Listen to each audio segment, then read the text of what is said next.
अस्सलाम वालेकुम दोस्तों, की हाल चाल है जनाब। तुसीं वेखदे पे अपना देश पंजाब टीवी। भजन है जाफर दियाँ जोटियाँ चढ़ाइयां सन अज तो कोई 3 ਤੋਂ 4 दिन पहले, तो अज जांदियां पे ने।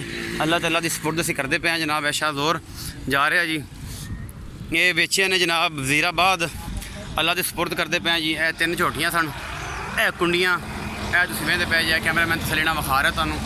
ये कुंडियां जड़ियां ने जी, ये जांदियां पियां ने उत्थे वजीराबाद। 3 झोटियां सन, 3 असरां तैयार। ये अल्लाह की सपोर्ट असीं करते पे जी। बाकी जनाब लैने जिन्हें मुकद्दर ने अल्लाह चीज़ां जड़ियां अलहमदुलिल्लाह ठीक ठाक सारियां साफ सुथरियां, कोई मसला नहीं किसी किस्म का। 78 67 गड्डी का नंबर है। ये जनाब वजीराबाद जाते पे ने, अल्लाह की सपोर्ट करन लगे जनाब असीं इन्हां नूं। ते बाकी जनाब अल्लाह ते अल्लाह दे रसूल के हवाले कैमरामैन जिहड़ा है ये तसल्लियां करवांदा पिया तुहानूं। बाकी जनाब लैने जिन्हें मुकद्दर ने।